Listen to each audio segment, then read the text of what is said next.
Chers frères et sœurs, l'Église de Paul est heureuse de vous accueillir dans son Saint-Temple en ce sabbat matin pour louer et pour adorer le Dieu du ciel et de la terre. Le ciel est bienvenu s'adresse spécialement à nos amis visiteurs et aussi à ceux qui nous suivent en ligne. Je vous invite à vous tenir debout pour entonner de tout cœur « Holy, Holy ».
Je lis dans le psaume 19, les versets 1 à 11.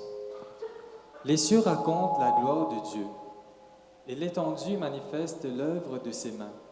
Le jour en instruit un autre jour, la nuit en donne connaissance à une autre nuit. Ce n'est pas un langage, ce ne sont pas des paroles dont le son ne soit point entendu. Leur retentissement parcourt toute la terre, et leurs accents vont aux extrémités du monde, où il a dressé une tente pour le soleil. Et le soleil, semblable à un époux qui sort de sa chambre, s'élance dans la carrière avec la joie d'un héros. Il se lève à une extrémité des cieux et achève sa course à l'autre extrémité. Rien ne se dérobe à sa chaleur. La loi de l'Éternel est parfaite, elle restaure l'âme. Le témoignage de l'Éternel est véritable, il rend sage l'ignorant. Les ordonnances de l'Éternel sont droites, elles réjouissent le cœur. Les commandements de l'Éternel sont purs, ils éclairent les yeux. La crainte de l'Éternel est pure, elle subsiste à toujours. Les jugements de l'Éternel sont vrais, ils sont tous justes. Ils sont plus précieux que l'or, que beaucoup d'or fin. Ils sont plus doux que le miel, que celui qui coule des rayons. Amen. Je vous invite à entonner de tout cœur le cantique 43, « Je veux chanter ».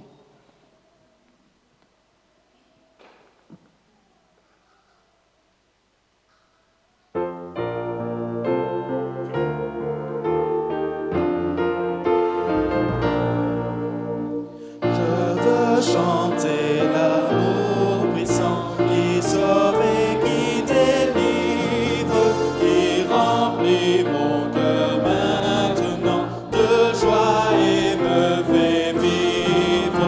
Je veux chanter, chanter de tout mon cœur l'amour de Dieu, l'amour de mon Sauveur.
J'inviterai ceux qui le peuvent à se mettre à genoux pour la prière.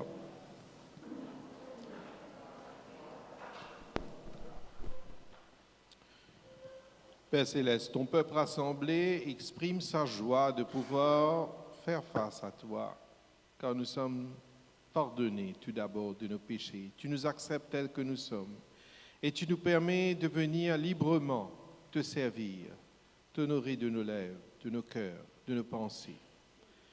Quand ces moments de passer dans la louange, dans l'adoration, dans le partage de la parole, nous puissions bénéficier de ta présence, être équipés par ton Esprit Saint pour vivre le quotidien d'une manière extraordinaire.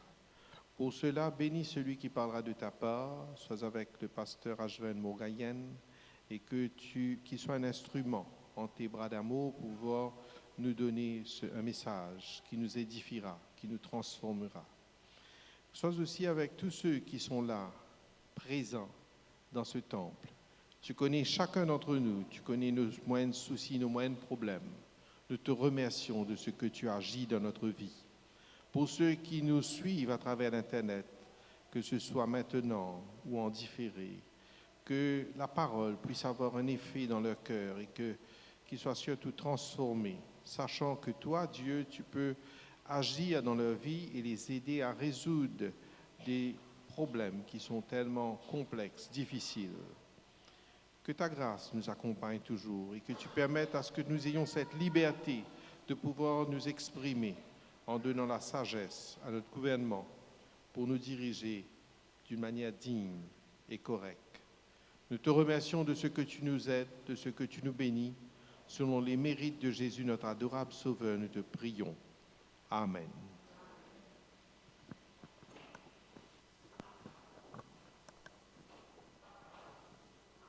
Il a dit, « Apportez à la maison du trésor toutes les dîmes, afin qu'il y ait de la nourriture dans ma maison. Mettez-moi de la sorte à l'épreuve, dit l'Éternel désormais, et vous verrez si je n'ouvre pas pour vous les écluses des cieux, si je ne répands pas sur vous la bénédiction en abondance. » Nous allons prendre le chant. Nous voici, Seigneur, en guise de prière, alors que les diacres et les diaconesses vont passer dans les rangs pour recueillir les dîmes et les offrandes.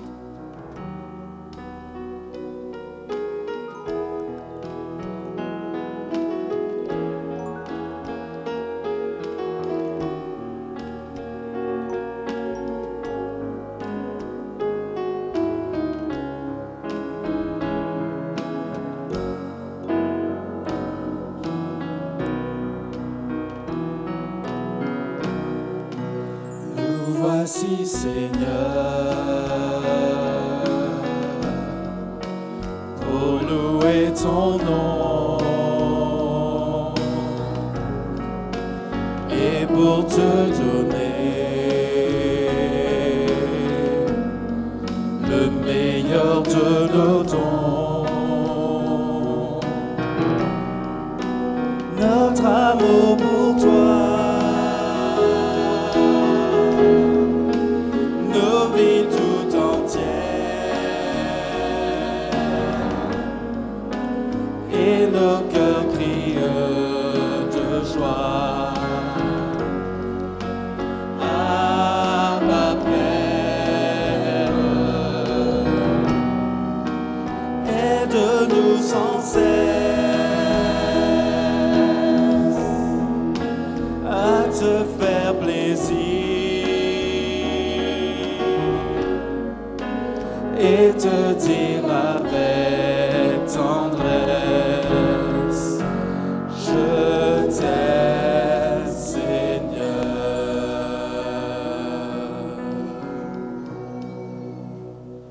Courbons la tête pour la prière.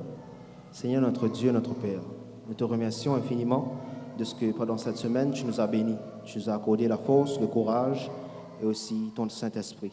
Père éternel, nous voulons te remercier pour toutes tes grâces et nous voulons que tu bénisses aussi les donateurs afin qu'ils puissent être fortifiés toujours par toi. Dans le nom de notre Seigneur Sauveur Jésus-Christ. Amen.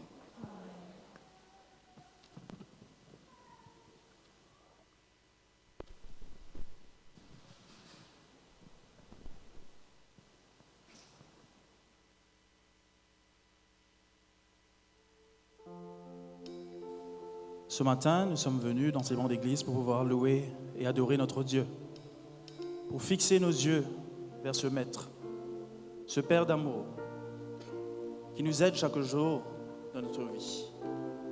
Et même si nous avons des soucis et des difficultés, même si nous nous sentons écrasés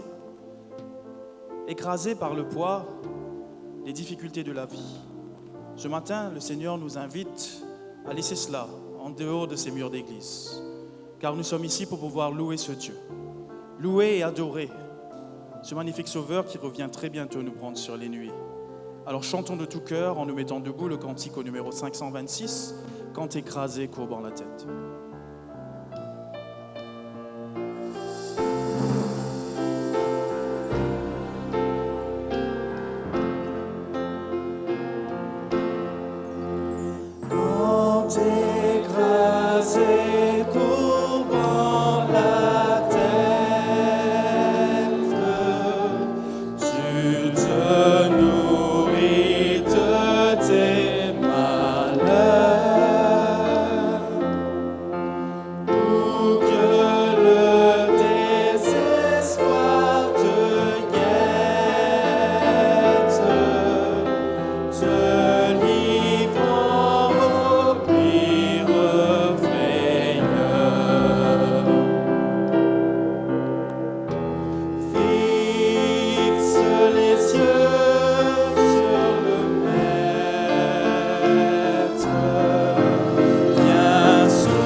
quand sur l'océan, ta nacelle se remplit de fleuves écumants, lorsqu'autour de toi tout chancelle, que tout te manque en un instant.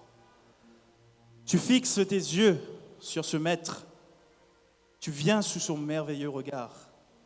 Et toi qui fixes tes yeux sur ce maître, tu es vivifié et tu es pour lui mis à part. Et quand nous faisons cela, quand nous fixons nos yeux sur ce grand maître, nous pouvons voir tout l'amour qu'il a pour nous. Et quand nous avons ces yeux rivés sur notre destin futur qui est la vie éternelle, nous pouvons dire d'un même cœur, d'un cœur joyeux, Dieu Tout-Puissant, mon cœur te considère, car je sais que tu as créé tout l'univers. Le ciel d'azur, les éclairs, le tonnerre, le clair matin et les ombres du soir. Et mon être entier veut te chanter.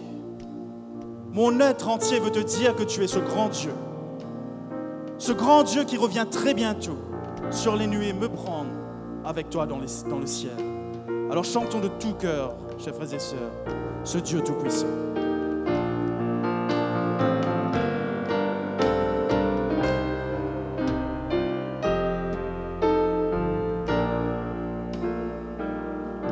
Dieu Tout-Puissant, quand mon cœur considère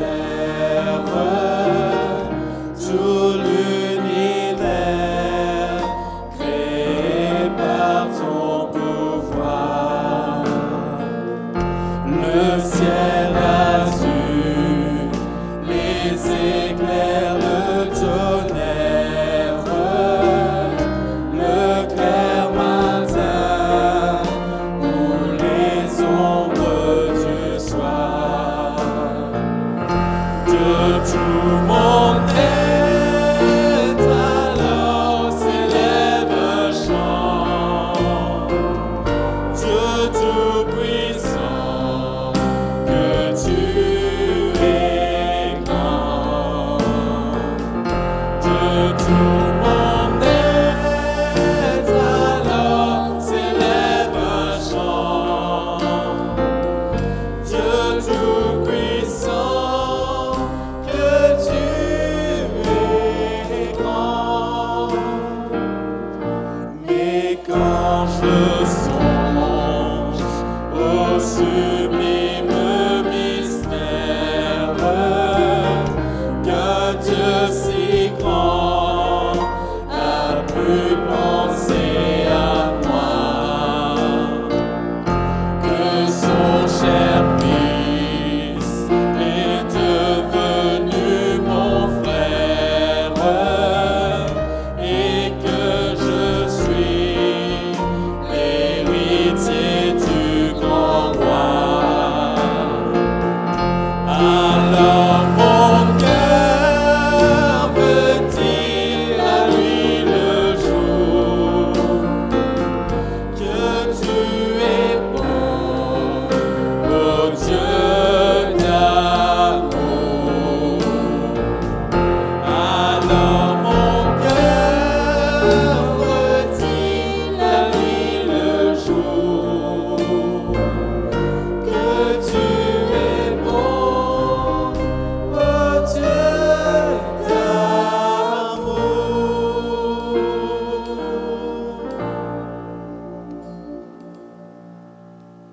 Et comme mon cœur le dit, la nuit, le jour, ô Dieu, ô toi, grand Dieu, que tu es bon. Toi, Seigneur de tout mon être, toi, le sauveur de ma vie. Je veux ce matin revenir à toi. Grand Dieu, je veux que tu me changes, que tu me renouvelles, que ta grâce puisse m'accompagner dès ce jour et à jamais. Seigneur Dieu, je sais que tu connais mes faiblesses. Toi qui connais toutes choses. Grand Dieu, je sais que dans ta grâce, tu peux enlever mes faiblesses et élever mes talents à toi. Car Seigneur, je veux que tu me tiennes auprès de toi, que ton amour m'environne, et que tu sois à mes côtés chaque jour de ma vie. Seigneur, je viens à toi. Lord, I come to you.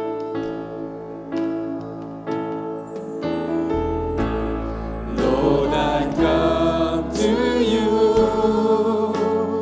Let my heart be changed, renewed, flowing from the grace that I found in you.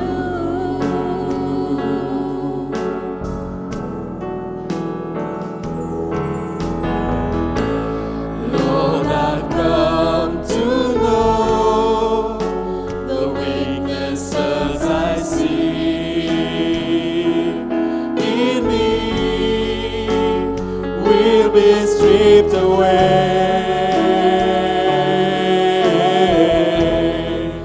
by the power of your love.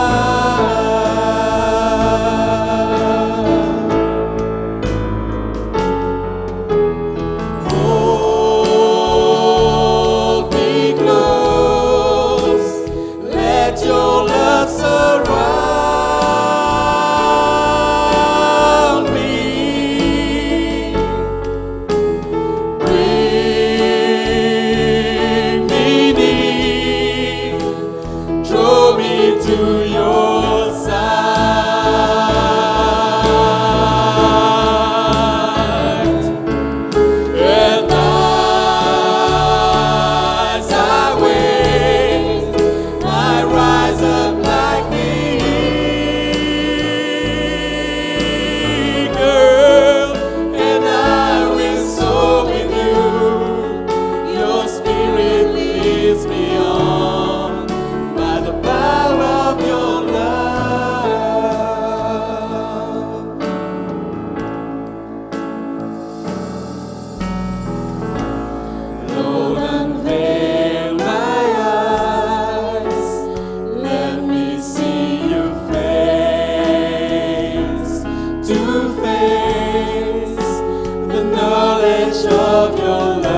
lecture de ce matin se fera dans l'épître de Paul aux Romains, le chapitre 6, les versets 20 à 23. Car lorsque vous étiez esclaves du péché, vous étiez libres à l'égard de la justice. Quels fruits portiez-vous alors? Des fruits dont vous rougissez aujourd'hui, car la fin de ces choses, c'est la mort. Mais maintenant, étant affranchis du péché et devenus esclaves de Dieu, vous avez pour fruit la sainteté et pour fin la vie éternelle. Car le salaire du péché, c'est la mort, mais le don gratuit de Dieu, c'est la vie éternelle en Jésus-Christ notre Seigneur. Que l'Éternel bénisse l'effet de sa parole dans notre cœur. Nous avons maintenant la joie d'avoir le pasteur Ashven Mogayen, qui est pasteur des églises de Maïbourg, Rosbel et de l'Escalier, ainsi que son épouse et son enfant qui sont là présents. Nous sommes heureux de les accueillir ici. Sentez-vous les bienvenus. Vous êtes ici dans la maison de Dieu et dans votre maison. En quelque sorte, vous êtes dans notre communauté. Soyez à l'aise. Nos souhaits de bienvenue s'étendent aussi à tous ceux qui sont là présents, les réguliers, ceux qui nous suivent à travers l'Internet ou ceux qui sont parmi nous comme visiteurs. Pour le pasteur Ekion et son épouse Nancy, la bienvenue parmi nous. Nous sommes heureux de les accueillir. Ils ont été ici quelque temps, pendant plus d'une année, et ça a été un agréable souvenir de les avoir pendant ces moments. J'espère que nous prions pour Rodrigue, nous prions pour que le ministère puisse progresser là-bas. Donc sans autre, je laisse la place au pasteur Ashven Mogayen.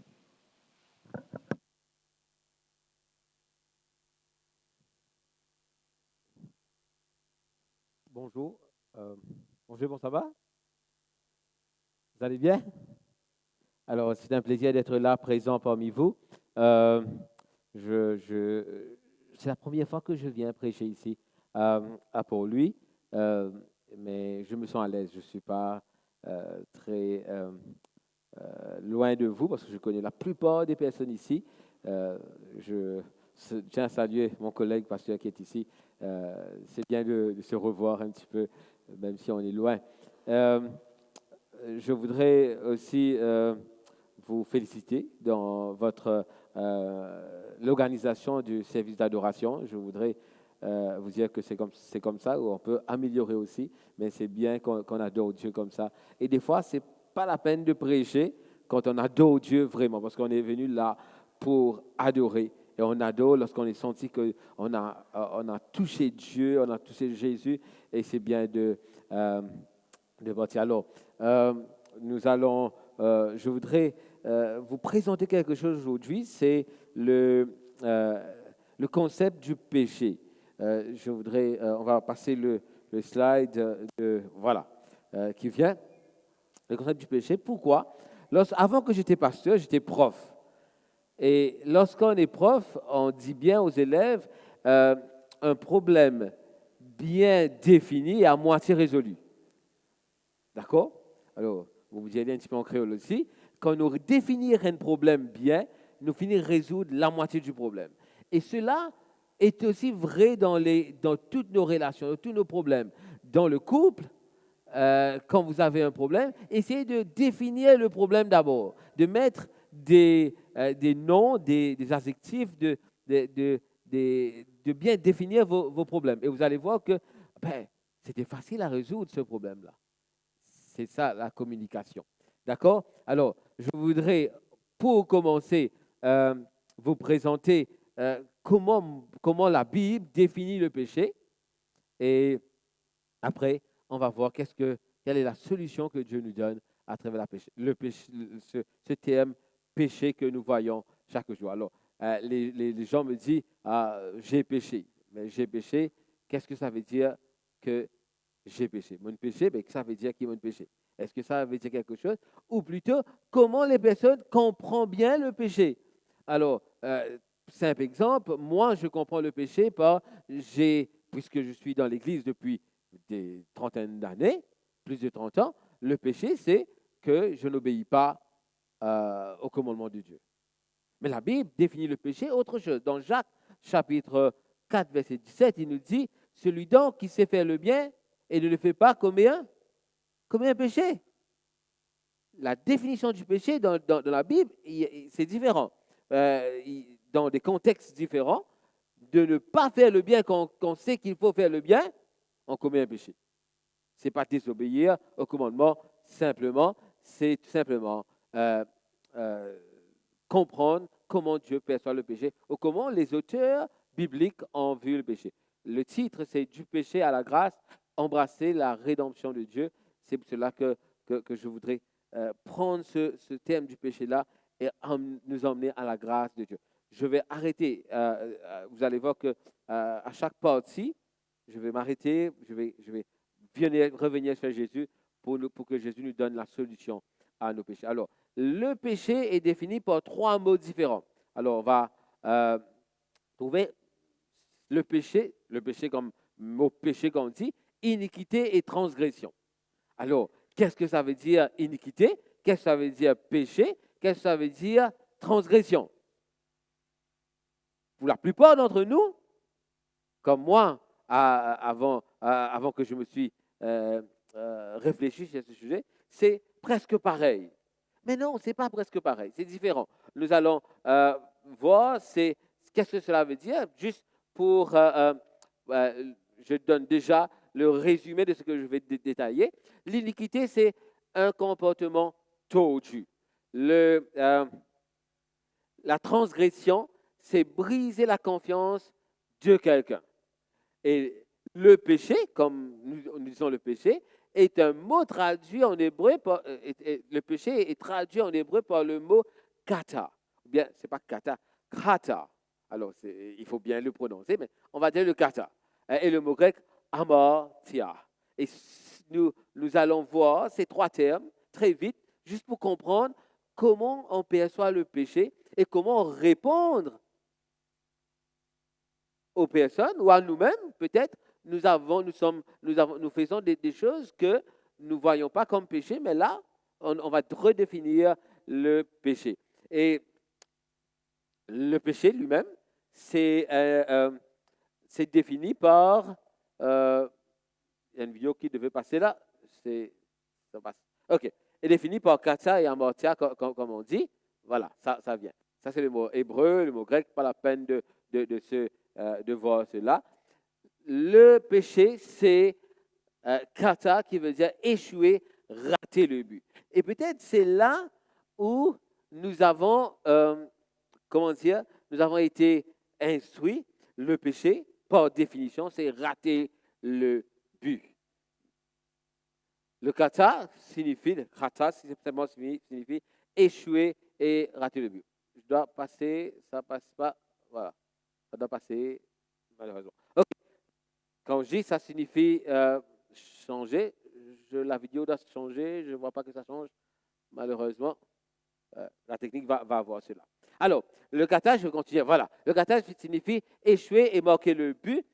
Et là, je voudrais vous donner 2 exemples, parce qu'il faut avoir des exemples bibliques. Dans Juge, chapitre 20, verset 16, nous dit, les hommes de Benjamin, ils s'entraînaient, et ils étaient tous gauchers, il nous dit, et ils lançaient des pierres, visaient un chevet sans se manquer. Alors, et le terme sans se manquer ici, c'est de ne pas se kata, de ne pas rater le cheveu. Et dans Proverbes, chapitre 19, il nous dit ici, le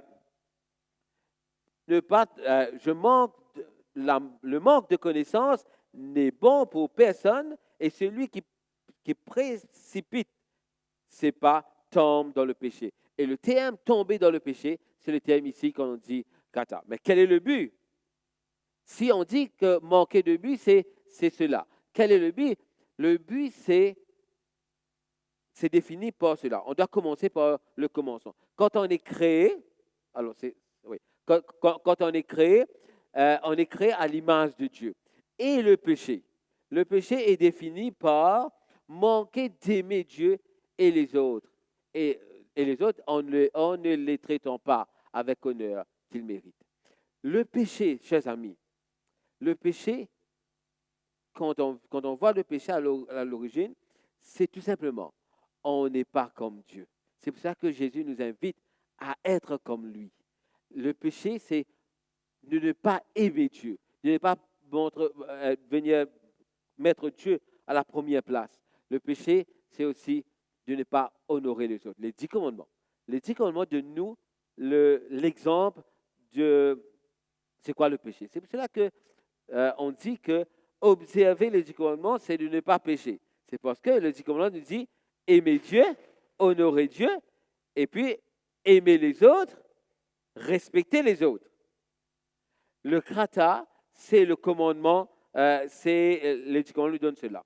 Finalement, on va changer, finalement le péché, c'est un échec d'être vraiment humain. Alors, je m'arrête ici juste pour expliquer quelque chose. Être humain veut dire être à l'image de Dieu. Être humain veut dire honorer Dieu. Être humain veut dire que en moi, il y a Dieu. Alors, je respecte Dieu, j'aime Dieu et j'aime les autres et je respecte les autres. Alors, si on ne fait pas ces 4 choses, on rate notre but d'être humain. Alors, il faut faire attention. Il faut faire attention qu'on n'est pas dans le kata. Alors, première mention du péché, c'est quand? C'est lors avec Caïn et Abel. Le mot péché, le kata, manquer le but, c'est avec Caïn et Abel. Et lorsque Abel va penser à se venger ou à tuer son frère, dans Genèse chapitre 4, verset 7, il nous dit, Dieu va lui dire, si tu ne choisis pas ce qui est bien, ce n'est pas commettre le meurtre, là, hein? Si tu ne choisis pas ce qui est bien, krata, c'est-à-dire le péché est accroupi à la porte et il te veut, mais tu peux le dominer. C'est ça la bonne nouvelle. Première bonne nouvelle, c'est que peu importe le péché qu'on voit, on peut le dominer. C'est notre choix de le dominer. Et Caïn va faire le choix de ne pas dominer ce péché-là.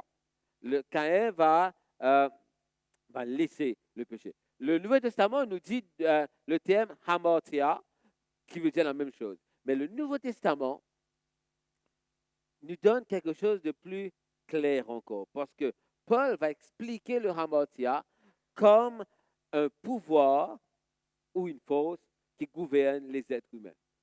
Paul peut dire comme ça que le péché, c'est une force qui rattrape nous, qui retient nous ce qu'il peut faire. D'ailleurs, le texte qui peut servir, qui Paul peut servir, il dit nous comme ça, nous sommes esclaves du péché.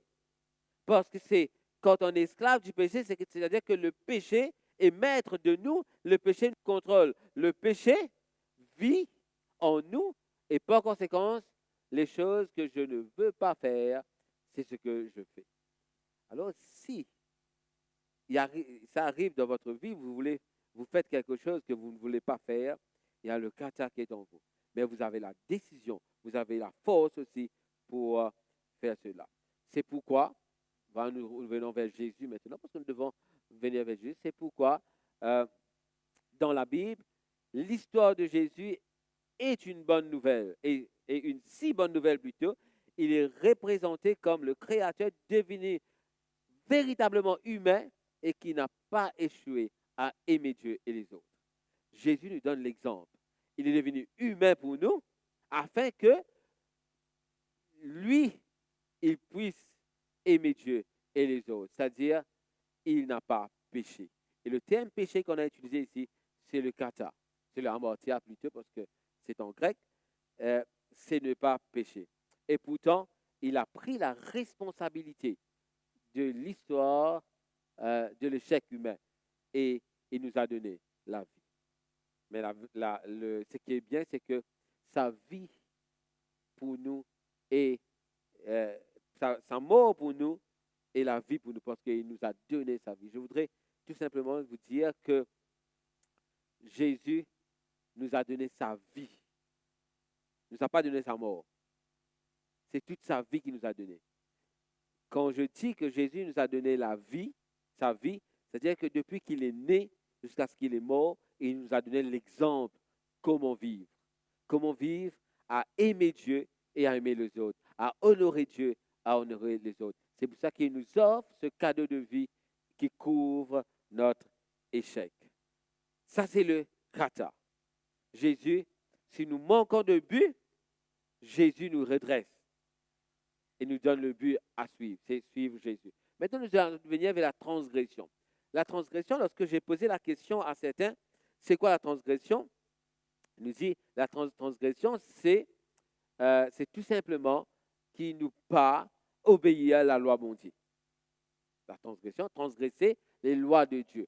Mais le terme transgression ici, vous allez voir, ça passe pas. Le terme transgression, c'est le mot pécha ou le verbe pécha ou le mot pacha. En grec, c'est paraptoma.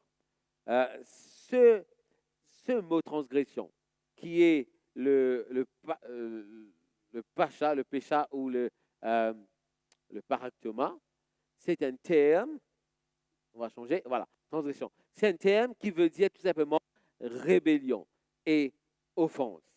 Pourquoi rébellion et offense? Pourquoi rébellion et offense? Parce que c'est peut-être, est-ce que c'est vrai? Quand on a transgressé la première fois, on a fait une transgression lors de la première fois. Je vous donne l'exemple. La première fois que quelqu'un a transgressé l'ordre de Dieu, c'est quand dans le jardin d'Éden, lorsque Adam et Ève, ou plutôt Ève, lorsqu'elle va entendre que si tu manges de ce fruit, tu n'auras pas besoin de Dieu, tu seras comme Dieu. C'est de rebeller contre Dieu. Voilà un exemple biblique, encore une fois, rupture d'un traité entre deux pays. Lorsque on a deux pays qui sont accords, et quand on rompt ce traité, on dit ça qu'on a fait le pacha. Moab se révolta contre Israël après la mort d'Akab, c'est-à-dire que Moab a pacha contre Israël. Et on ne se pacha pas contre quelqu'un, on pacha avec quelqu'un. Je trahis quelqu'un. D'accord? Je mets cet exemple-là, on va revenir un petit peu avant. L'exemple de vol et de pacha. Je reviens un petit peu, voilà. Alors, avant. Désolé. Le vol, c'est, voilà. Le vol, c'est, si quelqu'un vole, si Danick ici, qui est ici, il me vole, je ne le connais pas, il vole quelque chose pour moi. C'est un vol, il a péché. Mais si il est mon ami, j'ai confiance avec lui, en lui, et puis il me vole. Il a péché. Parce que j'avais confiance en lui, il a trahi la confiance que j'avais en lui. Alors Dieu nous montre une autre facette du péché. On va passer sur ce détail. Le péché, c'est un abus de confiance. Quand Dieu nous fait confiance et nous abusons de ce confiance-là. Adam a abusé de ce confiance-là parce que Dieu lui a fait confiance en lui donnant le jardin d'Éden comme territoire. En grec, le pacha veut dire paraktoma, qui veut dire que nous avons trahi ce que Dieu nous a donné. Le péché est entré dans le monde à cause d'un seul homme, Adam, et le péché a amené la mort. Juste pour nos sœurs ici, c'est une phrase ici qui nous affirme que ce n'est pas seulement par la femme que le péché est entré, hein. C'est par un homme, Adam, que le péché est entré. Alors, le péché est entré, et Romains 5 nous dit, mais ce n'en est pas du don gratuit comme de l'offense, car par l'offense, d'un seul, il y en a beaucoup qui sont morts, à plus forte raison, la grâce de Dieu et le don de la grâce venant d'un seul homme, Jésus-Christ, ont-ils été abandonnés, répandus sur beaucoup. La grâce que nous avons, c'est que Jésus efface. Jésus remplace cette rébellion. Jésus est là pour nous. Ésaïe 53, vous connaissez très bien, nous dit, je vais lire simplement la phrase que j'ai là où j'ai mis en gras, parce qu'il a porté les péchés de beaucoup d'hommes.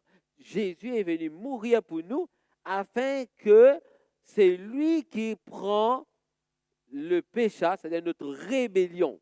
C'est lui qui a pris toute la rébellion, toutes les offenses que l'être humain a fait envers Dieu et envers les autres pour que nous puissions avoir la vie éternelle. C'est pour ça que c'est intéressant de voir cette façon que nous pouvons pécher, mais nous ne savons pas.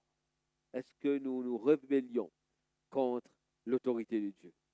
Ce n'est pas contre le 10 commandements, mais contre l'autorité de Dieu. Ou nous rébellions contre ce que l'Église fait, ou bien nous offensons les autres.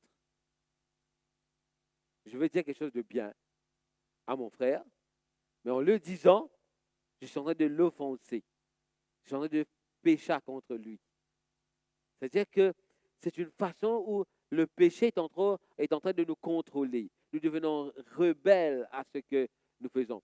Et d'ailleurs, je voudrais vous mentionner cela, c'est que à chaque fois qu'on veut corriger quelqu'un, c'est pour l'emmener plus près de Jésus, non pas de l'envoyer plus loin avec Jésus.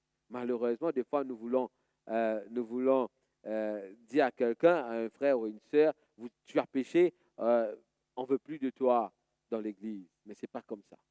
Le péché, c'est Jésus qui l'a pris pour nous. Et nous devons, nous, maintenant, ressembler à Jésus. Finalement, c'est Jésus qui est digne de confiance. Jésus est digne de cette confiance parce qu'il n'a pas trahi personne, il ne trahira personne aussi. Il n'a pas fait de rébellion ni d'offense. Et il a pris nos offenses, finalement. La question que nous devons nous poser, sommes-nous dignes de confiance? Est-ce qu'en tant que chrétien ici, en tant qu'enfant de Dieu, sommes-nous dignes de confiance comme Jésus? Tout à l'heure, je parlais de vol. Est-ce que je peux laisser mon téléphone ici, à côté de mon frère qui l'a?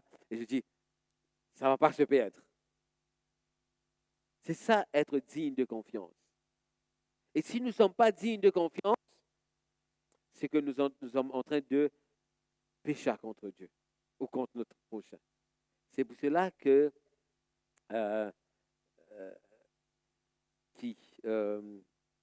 Joseph, vous vous rappelez de Joseph lorsque il était dans la maison de Potiphar, la femme de Potiphar, pour venir vers Joseph. Et lorsqu'il vient vers Joseph, qu'est-ce que Joseph vous dit? Il vous dit comme ça, comment mon capable pêche contre Dieu et contre mon maître? Pourquoi contre Dieu? Parce que Joseph a compris très bien que le fait de ne pas faire confiance à son maître, se rebeller contre le maître, est aussi égal à se rebeller contre Dieu. C'est pour cela que j'ai pris l'image, le commencement, là, j'ai dit, on est créé à l'image de Dieu.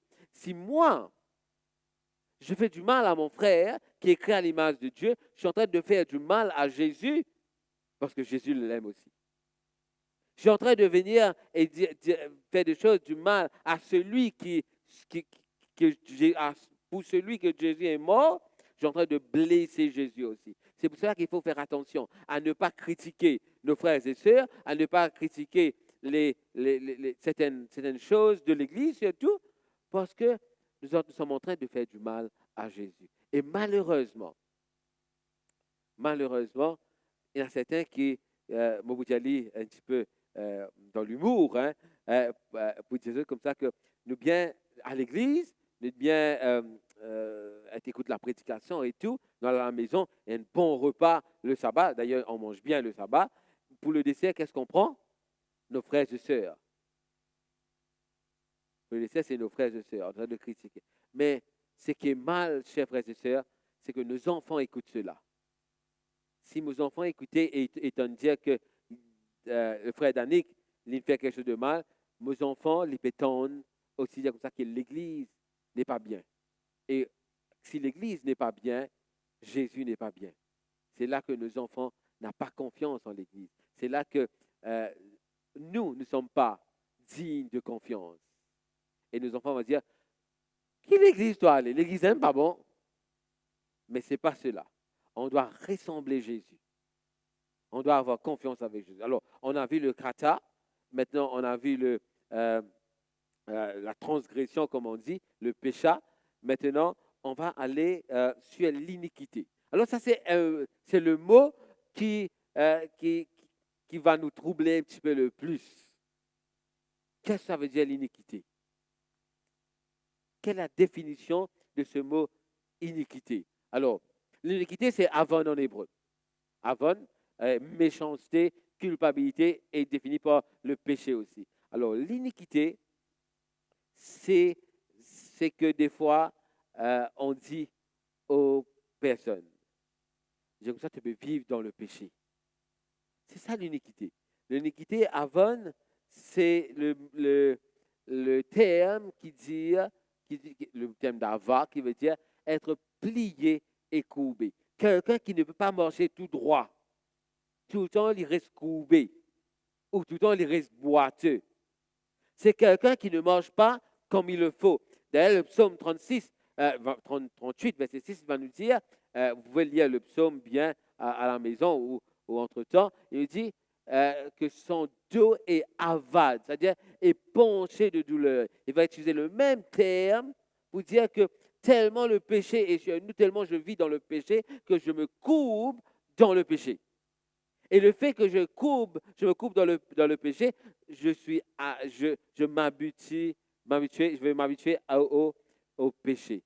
Alors, je vais vous raconter une expérience. On habitait à Phoenix un temps, il y a 6 ans, plus de 6 ans de cela peut-être.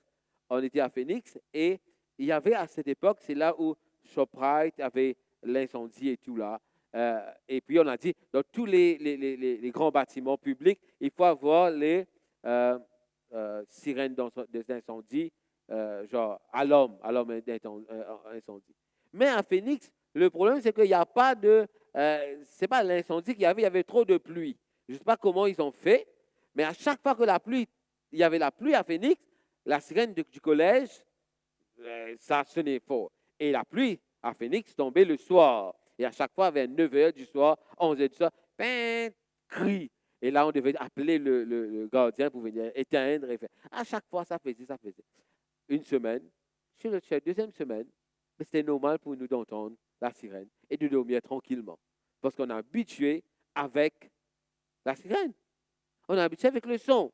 C'est un petit peu ce que la Bible nous dit aujourd'hui. C'est que ce terme du péché, l'iniquité, nous dit, nous sommes dans l'iniquité parce que nous habituons dans l'iniquité. Nous sommes tellement habitués dans ce monde du péché-là que pour nous, c'est du normal. Nous savons que des fois, ce n'est pas bon. Mais c'est du normal. C'est pareil comment quelqu'un nous dit à moi, non, parce que moi, un bon chrétien, moi. Mais si maintenant, moi, je tiens, je parle de chrétien, je vais d'un côté. Et là, on a beaucoup connaître en moi. Mais je voudrais vous dire quelque chose. Et ça, c'est très sérieusement que je le dis. Si quelqu'un est capable de tirer son parti chrétien, mais d'un côté, jamais il tient chrétien. Parce que c'est ce que Dieu nous a donné. Et lorsqu'on a compris que le péché, c'est quelque chose qui nous fait courber, on ne va jamais retirer ce que Dieu nous a donné. La robe de justice sera toujours chez nous. Et on n'a pas le droit aussi de le retirer. Parce que être chrétien, c'est vivre comme Jésus. Être chrétien, c'est faire ce que Jésus nous dit de faire. Et de ne pas être courbé, être tordu. Les conséquences de l'iniquité, d'être tordu, c'est il y a des personnes qui sont blessées, des relations qui sont brisées, des cycles de représailles. Pourquoi j'ai dit ça? Pourquoi j'ai mis ça ici? C'est parce que nous devons bien voir qu'est-ce qu'on fait. Si dans notre réaction, de la façon que nous vivons, il y a des personnes qui sont blessées. Il y a des personnes qui ont des relations, les relations sont brisées ou qu'il y a des représailles, nous avons mal fait. Les personnes, c'est comme des enfants. Quand je corrige ma fille, surtout avec sa maman qu'elle fait ça souvent, quand sa maman la corrige, elle s'accroche plus à sa maman. Parce qu'elle sait que même si sa maman la corrige, elle aime sa maman. Et c'est dans cet amour qu'on fait cela. Être tordu, lorsqu'on a l'iniquité en nous, c'est que on voit que c'est difficile à corriger les personnes. Et c'est comme comme on dit à Maurice, quand Pierre mal poussé et qu'il grandit, il est beaucoup plus difficile pour redresser l'arbre. Alors, nous devons faire attention à ne pas blesser les gens, à ne pas faire des relations brisées. Dans le Nouveau Testament, ce même terme, avon, est défini par anomia. Anomia, défini ici, notre grand Dieu et Sauveur, Jésus le Messie, a donné sa vie pour nous, afin de nous racheter de tous nos anomias, de toutes nos iniquités et les conséquences de notre comportement tordu. Alors, Jésus, lui, qu'est-ce qu'il a fait? Il est venu pour que nous puissions être rachetés de ce tordu-là. C'est pour ça que Jésus, à chaque fois, vous allez voir, quand il va faire un miracle, Jésus va dire à la personne, lève-toi, redresse-toi. Parce que le péché nous courbe. Et Jésus va nous redresser. La venue de Jésus, c'est que lui, il porte notre avon et nous puissions nous redresser. Porter son avon. Somme 32, il nous dit cela. Il nous dit, je t'ai fait connaître mon péché, ou bien mon avon, je n'ai pas caché mon iniquité, j'ai dit, j'avouerai mes transgressions à l'Éternel, et tu as effacé la peine de mon péché. C'est Dieu qui peut effacer notre péché. Je n'ai pas caché mon avon, mais je l'ai avoué, et tu as porté l'avon de mon péché. C'est que Jésus, c'est lui qui l'a pris. Alors, pour se libérer de ce péché, de ce malformation, on va dire, c'est qu'on doit laisser Jésus. Par Jésus, Dieu nous invite à redevenir des humains à part entière et des gens qui peuvent marcher debout avec Dieu, les uns avec les autres. À chaque fois, je reviens là-dessus. Être humain, vin man dimoun, c'est vin comme un bon Dieu. C'est ressembler Dieu. Sinon, ce qu'on a qui nous était, si nous pas être humain vraiment, ce que Dieu nous a fait de faire, nous sommes zombies. Peut-être les personnes disent comme ça, les zombies sont les inventions du monde. Pour moi, peut-être le terme zombie, c'est une invention du monde, mais la qualification de zombie, c'est une invention, c'est biblique. Je vous explique. Un jour, il y aura un jeune qui va venir et il va dire à Jésus, je veux te suivre. Jésus lui dit, viens, suis-moi. Et il va dire, laisse-moi enterrer mon père. Et Jésus va lui dire, laisse les morts enterrer les morts. Est-ce que les morts peuvent enterrer les morts? Non. Pour Jésus, les morts sont ceux qui ne suivent pas Jésus, qui n'est pas dans la vie, que Jésus n'a pas porté son avon, qui vit dans l'avon, qui vit dans l'iniquité. Puisqu'on vit dans l'iniquité, on est déjà mort. Être en vie, avoir la vie en Jésus, c'est être un être humain. Alors, Dieu nous appelle à vivre notre avon. Alors, Dieu pardonne aux gens en assumant les responsabilités de leur avon. Nous avons un Dieu qui, lui, il nous donne ce pardon et lui, il prend notre avon. L'Ésaïe 53 nous donne la réponse. C'est pour ça qu'on aime bien l'Ésaïe 53, même si tout s'écrit péché, mais le thème c'est différent. Ce serviteur absorbera la malversation de l'être humain. Nous avons ce serviteur, ce Dieu qui est Jésus, qui va prendre tout. Le serviteur sortira vivant et en bonne santé de l'autre côté de la mort pour pouvoir offrir sa vie aux autres.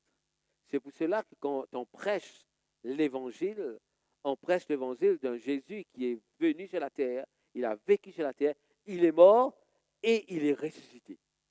Et la cerise sur le gâteau, c'est qu'il était au ciel pour intercéder pour nous et nous préparer une place. Et il reviendra un jour. Alors, ce serviteur, c'est lui qui va nous sauver. Alors, c'est un petit peu ces trois façons de comprendre le péché. Maintenant, nous allons voir qu'est-ce que Dieu nous dit aujourd'hui. Puisque nous avons compris c'est quoi le péché, notre réaction face au péché. Et là, je ne vais pas lire tout cela, je vais seulement raconter un petit peu qu'est-ce qui est écrit ici. Hein? Dans Genèse chapitre 3, verset 9 à 13, il nous dit, Dieu vient vers Adam et Ève, il dit, ben vous avez, qu'est-ce qui t'arrive, où vous êtes? Il va dire, Adam va répondre, on s'est caché.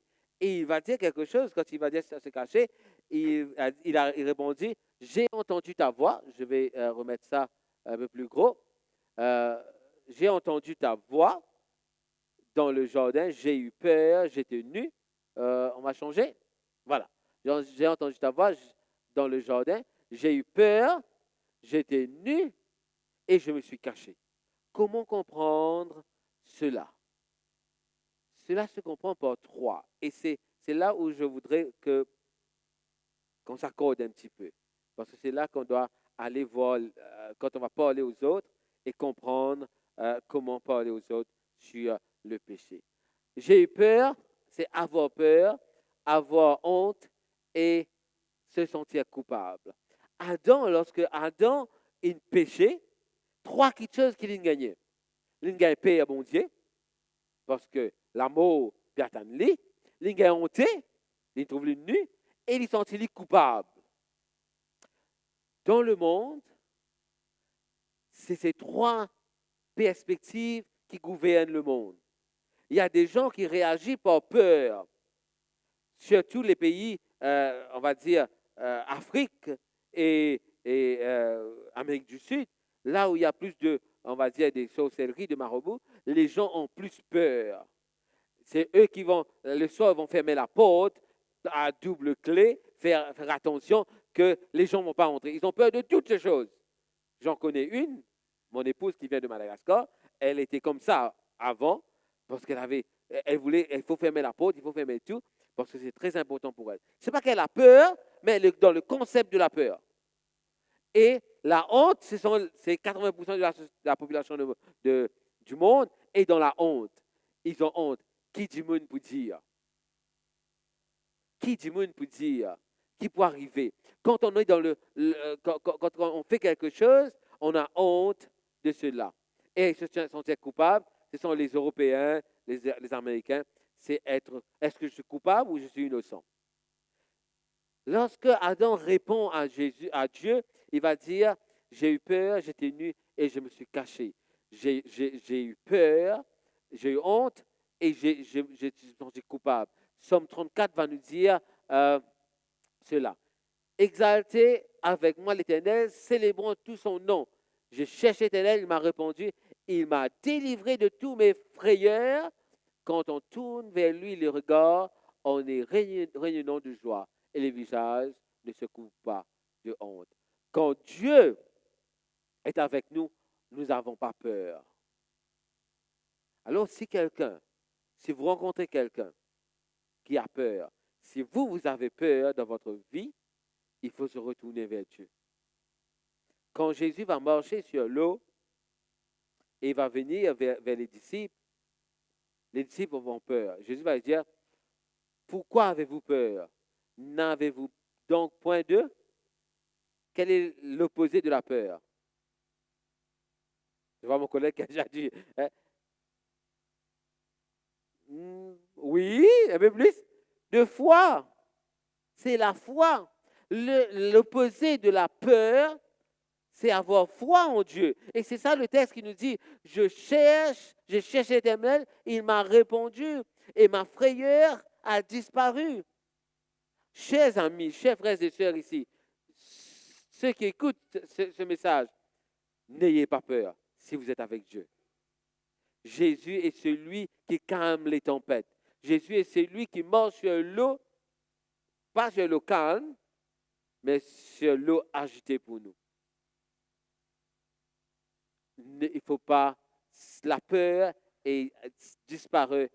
va disparaître plutôt avec Jésus. Alors, on revient ici. Ça, maintenant, c'est le texte, je vais revenir ici, moi, avoir peur, avoir honte. Si quelqu'un me sert et qu'il me suit, et là où je suis, là aussi sera mon serviteur.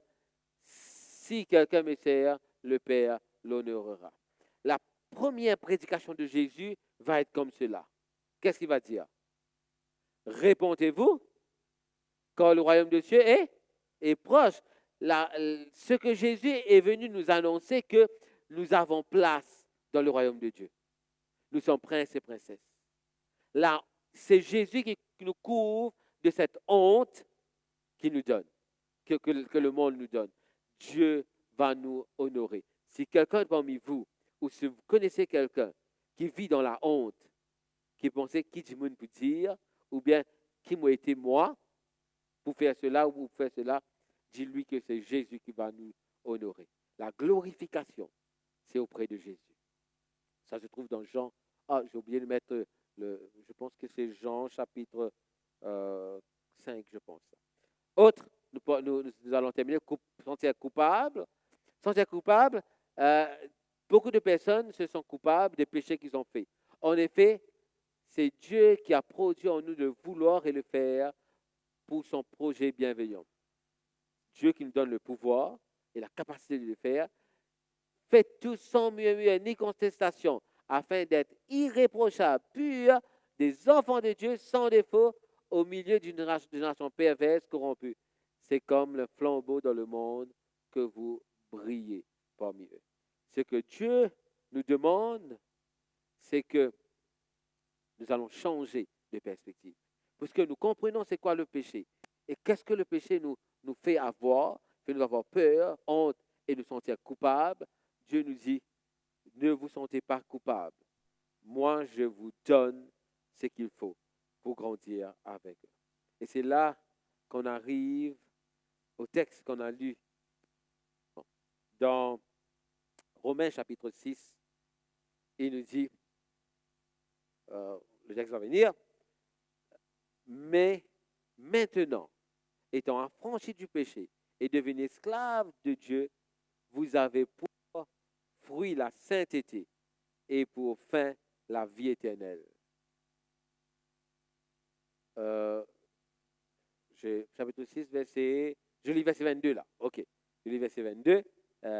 Pas de verset 22, on va changer. Voilà. Mais maintenant, étant affranchis du péché et devenus esclaves de Dieu, vous avez pour fruit la sainteté et pour fin la vie éternelle. Chers frères et sœurs, maintenant c'est la solution que Dieu nous donne. Aujourd'hui, il nous dit qu'il nous a affranchis de ces trois péchés. Le péché, le péché, la transgression et l'iniquité. Dieu nous a affranchis de cela. Verset 23, chapitre 6, verset 23, il nous dit, car le salaire du péché, c'est la mort, mais le don gratuit de Dieu, c'est la vie éternelle en Jésus. Ce que Dieu nous appelle à faire aujourd'hui, c'est de comprendre qu'est-ce que le péché peut nous influencer, comment le péché peut nous influencer dans notre vie, comment le péché est capable de tordre nous, comment le péché est capable de craser nous, comment nous pouvons devenir rebelles à Dieu et aux autres, et de ne pas aimer les autres. Dieu nous a donné la solution. Et comme je dis à mes églises, si on ne peut pas vivre ensemble ici sur cette terre, qui fait nous peut vivre ailleurs, qui fait nous peut penser par le ciel. Si je ne suis pas capable de réconcilier moi avec mon frère et soeur sur terre, comment je pense par le ciel? Si je peux vivre dans cette vie tordue ici maintenant, comment me trouve-moi tordu dans le ciel? Et les noirs pour dire quelque chose. Il peut dire Dieu a envie que tout le monde, toute personne dans le ciel. Mais malheureusement, pas pendant aussi des personnes qui ne sont pas contents d'être dans le ciel. Parce que je peux être tordu dans le ciel. Je peux être rebelle dans le ciel. Et dans le ciel, je vais me sentir à l'aise dans le ciel. Mon exhortation de ce matin pour chacun de vous ici, c'est de changer. On a compris qu'est-ce que le péché fait de notre vie. On a vu ce que le péché, comment le péché nous écrase, comment notre réaction change. Ce que je voudrais qu'on fasse, c'est qu'on puisse se préparer pour le ciel et qu'on puisse marcher pour le ciel et que on met le péché d'un côté et qu'il nous marche vers la vie éternelle. Marche vers l'éternel veut dire aimer Dieu, aimer les autres, se réconcilier, se pardonner et vivre la vie éternelle ici sur cette terre. Que Dieu nous bénisse, que nous accorde sa grâce et que je puisse voir tout ce qui est là et ceux qui nous écoutent ce matin être au ciel un jour et qu'on puisse célébrer notre engagement au ciel. Que Dieu nous bénisse. Amen.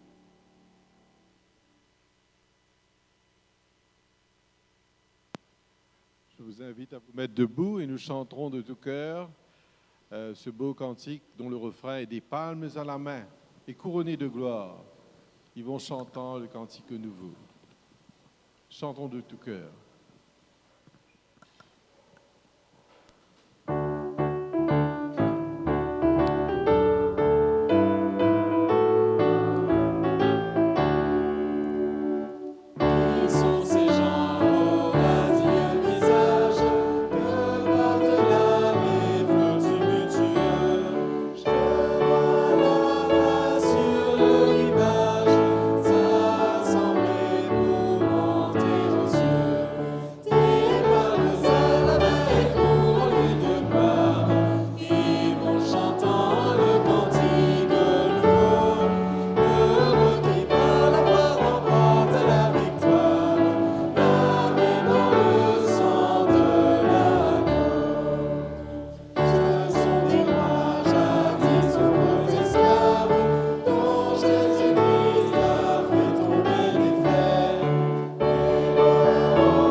Dieu notre Père, nous voulons te remercier pour toute ta grâce que tu nous accordes.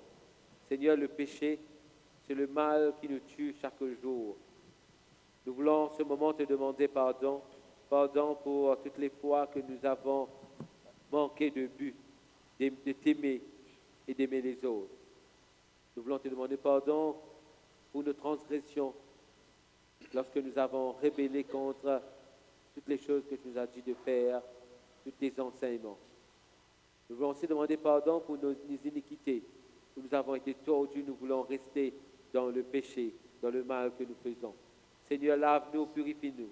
Et comme nous avons chanté, que nous puissions être de ceux qui marchent, qui partent vers la vie éternelle, et que nous puissions être heureux.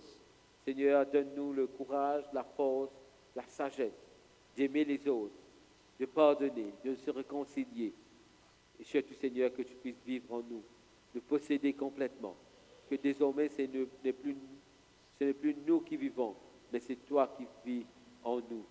Reste avec nous, Seigneur, et bénis-nous. Bénis cette Église qui est en prière. Bénis chaque famille que nous représentons.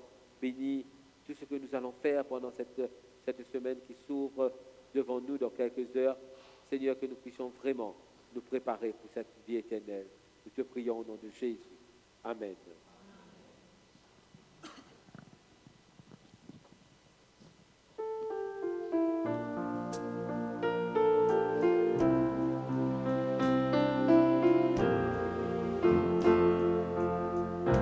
If your presence doesn't go with us, we don't want to leave this place. Lord, we need you near as we go from here to leave us by your love and grace. May your presence fill us every day. May your spirit lead the way. Lord, to you we call. Let your glory fall, and may your presence go with us. Lord, to you we call. Let your glory fall, and may your presence go with us.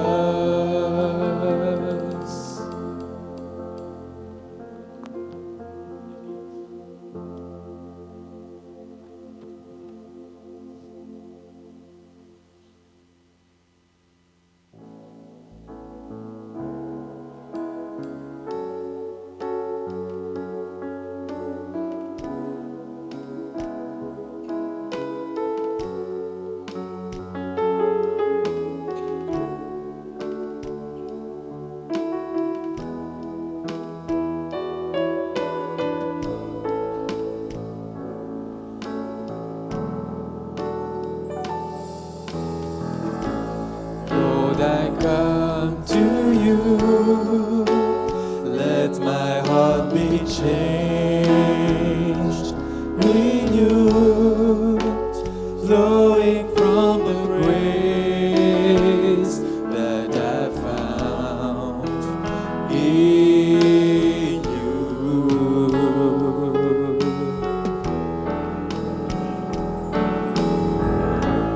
Lord, I've come to know the weaknesses I see in me will be stripped away by the power of your love.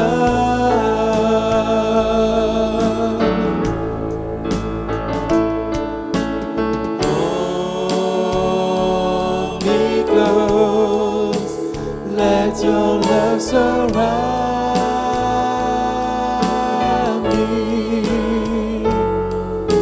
Bring me near, draw me to your side.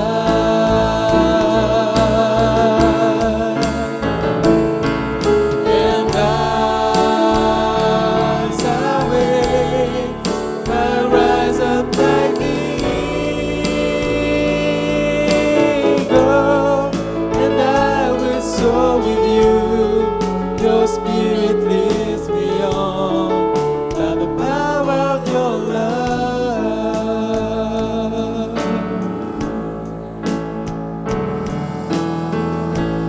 Lord, unveil my eyes, let me see you face to face, the knowledge of your love as you lead in me.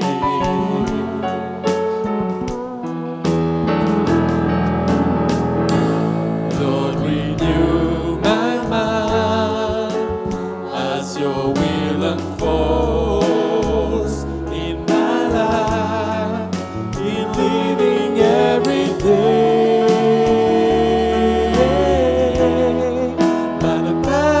your love.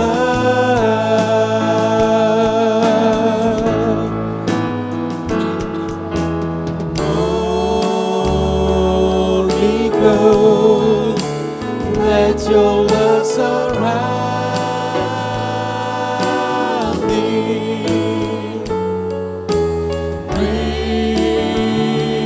me near, draw me to your side.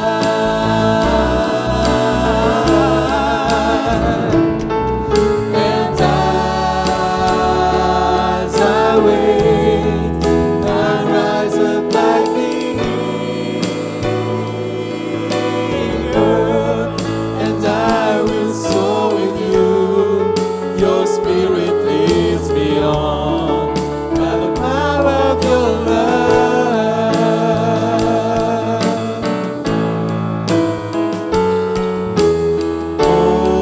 Hold me close, let your love surround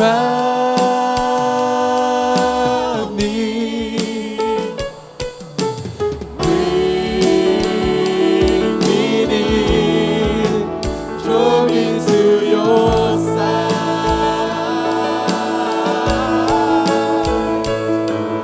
And as I wait,